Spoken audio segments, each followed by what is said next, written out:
30 जून को आईटी की एक बड़ी कार्रवाई हुई और छापे के दौरान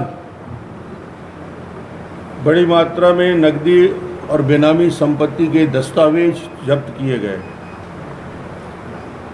और मुझे ये कहने में कहीं संकोच नहीं है, 30 जून 2022 को कांग्रेस की भ्रष्ट भूपेश सरकार के कारण छत्तीसगढ़ महतारी एक बार फिर शर्मसार हुई है।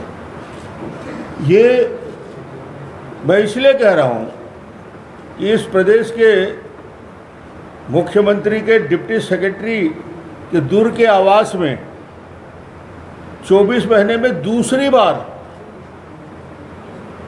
आईटी की रेड हुई, ये भी अपने आप में कीर्तिमान है। साथ ही मुख्यमंत्री के करीबी सूर्यकांत तिवारी और उसके पार्टनर के साथ के ऊपर 30 स्थानों पर कार्रवाई की गई। ये वही सूर्यकांत तिवारी है।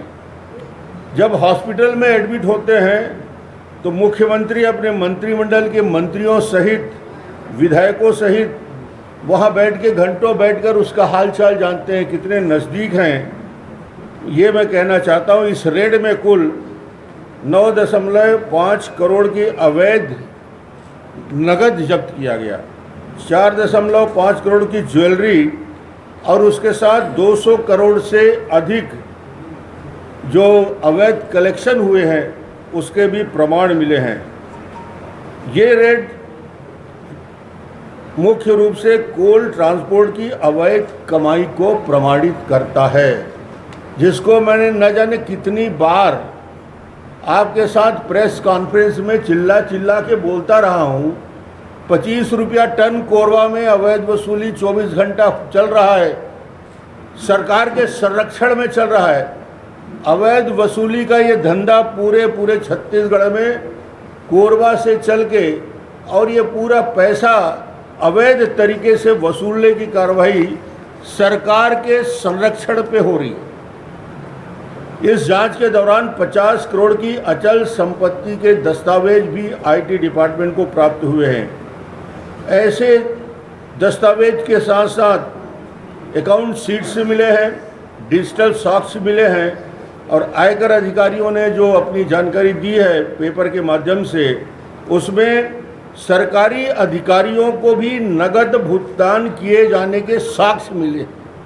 आपको आश्चर्य होगा कि ये इतनी बड़ी बात जो प्रेस में आईटी डिपार्टमेंट ने जो अपने विज्ञप्ति जारी की उसमें स्पष्ट कहा है कि आईटी विभाग को सरकारी अधिकारियों को भी नगद भुगतान। करप्शन का स्तर किस गहराई तक जा चुका है, हिस्से में बंटवारे का काम कैसा होता है, इसका इससे बड़ा साक्ष्य और प्रमाण और क्या मिलेगा जब आईटी के पास दस्तावेज मिले हैं।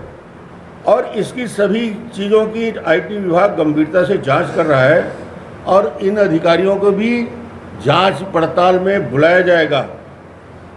इस जांच में सूर्यकांत तिवारी द्वारा कोरबा में एक कोल वाशरी खरीदने के 45 करोड़ के अघोषित कैश का भुगतान का भी प्रमाण मिला है।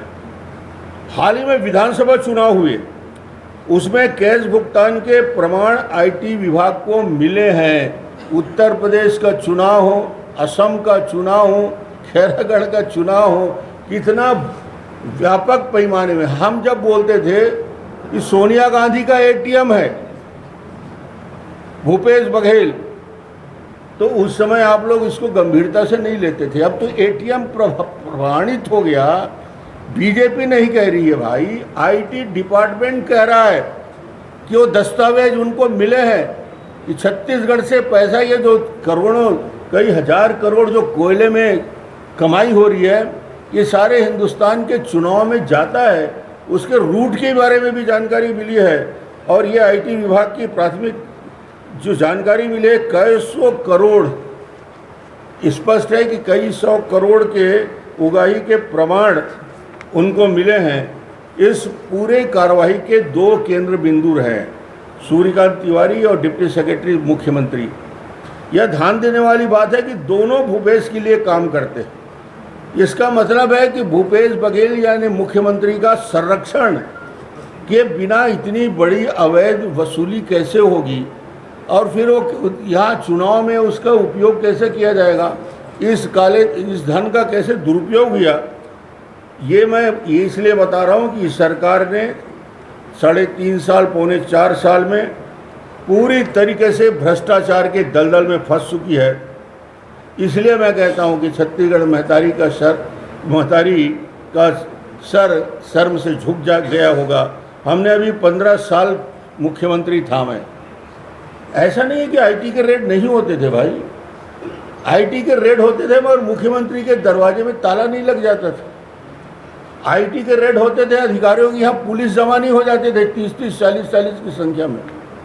आईटी के रेड होते थे मगर जिस प्रकार एक एक अधिकारी, और अब लोग जानने लगे हैं कि किसके घर पुलिस गया है तो मालूम हो जाता है कि आईटी वाले आने वाले हैं। कुछ लोग अंडरग्राउंड परमानेंट हो जाते हैं, ये सब जानता है, मीडिया छापते नहीं हो मगर सब जानता है कि कितने लोग अंडरग्राउंड हो गए हैं। और ये भी मालूम उन्हीं से होता है कि आईटी वाले आने वाले हैं, खबर लग गया है। तो ये एक प्रक्रिया हो गई।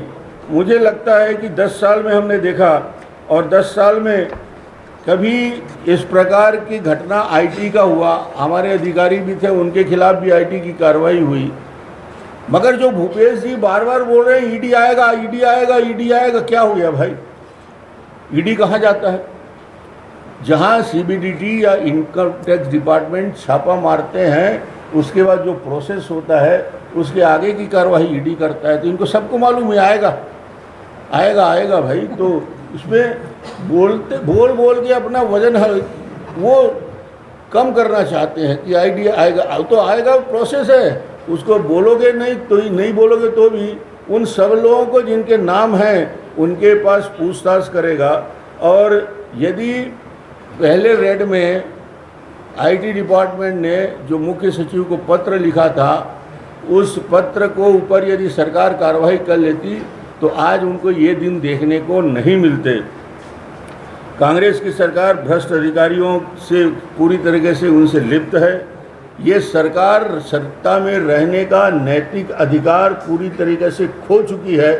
पूरे दुनिया में मालूम हो चुका है कि छत्तीसगढ़ की और देश की भ्रष्टतम सरकार भूपेश बघेल काम कर रही है पिछले 3 पौने 4 साल से। और मैं तो सिर्फ एक बात कहना चाहूँगा, जब इतना कुछ खुला हो चुका है, अब भूपेश बघेल को 1 मिनट भी मुख्यमंत्री के पद में रहने का अधिकार नहीं है। उनको तत्काल इस्तीफा देना चाहिए, ये भारतीय जनता पार्टी मांग कर